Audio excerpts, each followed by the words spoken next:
The issue before the impeachment court today is not whether you possess the power to issue a subpoena. The real issue is whether such power may be exercised in a manner that disregards due process and compels the production of documents and information beyond what is allowed by law. Your Honors, jurisprudence provides that for a subpoena to be valid, it must comply with twin requirements of 1, definiteness, and 2, relevance. Ibig sabihin po nun, dapat particularly describe po ang nasasaklaw ng subpoena at dapat may direktang kaugnayan sa ginagawang paglilitis. Your Honors, when a subpoena becomes oppressive, when it is unreasonable, and when it is merely issued for the very purpose that there is a hope that somewhere, somehow, something incriminating will come out, it ceases to be an instrument of justice. It becomes a weapon of a fishing expedition. And that is exactly what confronts this very court today. And that is why the defense has taken the position that the prosecution's requests must be denied. Allow me to explain, and let me begin with constitutional points. Our first point, Your Honors, due process. Impeachment is primarily a legal and constitutional procedure with political characteristics. It is sui generis, but it is not a purely political proceeding. Ibig sabihin po nun, the Bill of Rights, especially the due process clause, applies in all stages of the impeachment process. Your Honors, those are not my words. Those are the words of the Supreme Court in Duterte versus House of Representatives. And that is the law of the land. When we speak of due process, we offer a simple proposition that evidence must be present to support each and every accusation. Pero hindi po yon yung nangyari dito. Balikan po natin kung saan nagsimula itong proceeding na ito. I have here with me, Your Honors, copies of the Zabalia and Cabrera complaints, both filed before the House of Representatives. Both accused the Vice President of allegedly amassing unexplained wealth, both with voluminous attachments, yet not one attached a document to support that accusation.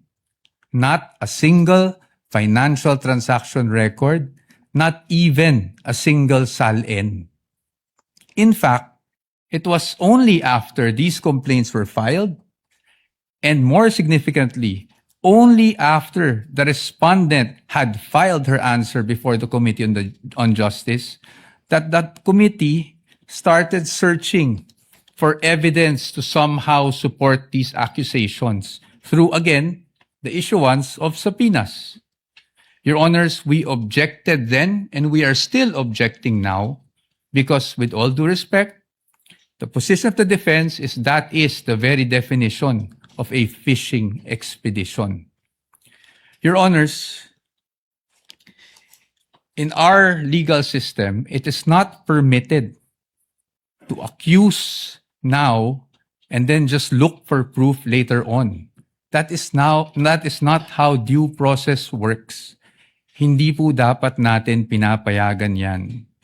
Moving on to my second point, Your Honors, let's talk about relevance. It is our position that the requests of the prosecution are in fact fatally overbroad. Bakit po fatally overbroad? An impeachable offense is an act or omission committed while the public official is occupying an impeachable office, not before being elected or appointed to such position. Again, Your Honors, those are not my words. Those are the words of the Supreme Court in Duterte versus the House of Representatives. That is controlling, and that is the law of the land. Yet here, Your Honor, today, the prosecution is requesting for documents spanning almost 2 decades, almost 20 years, dating as far back as 2007. Your Honors, it is a fact na noong 2007, ang respondent ay vice mayor pa lamang. Definitely not an impeachable office, Your Honors. How is that relevant? It is the position of the defense that it is not. In fact, what that is an unlimited search throughout a person's financial history. That should not be allowed.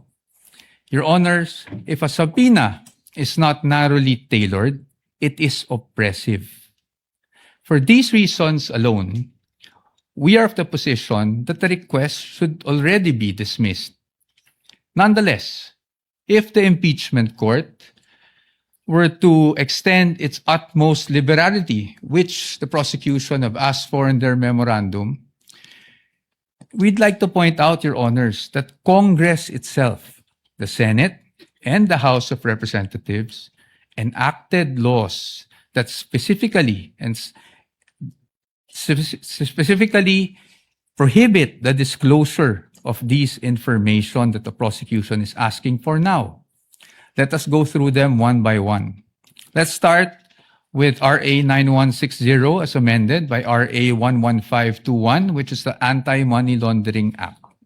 Your Honors, the prosecution is asking for covered transaction reports, suspicious transaction reports, financial intelligence reports, again, spanning almost 2 decades. However, it is clear under Section 8A, which we are flashing on the screen right now, na bawal po yun. Disclosure is prohibited under this provision, Your Honors. It is in black and white. Meron po bang exception? Wala po. Impeachment is not an exception. Had Congress wanted to make impeachment as an exception, madali lang naman pong ilagay yun sa batas. Pero hindi po iyon nagawa.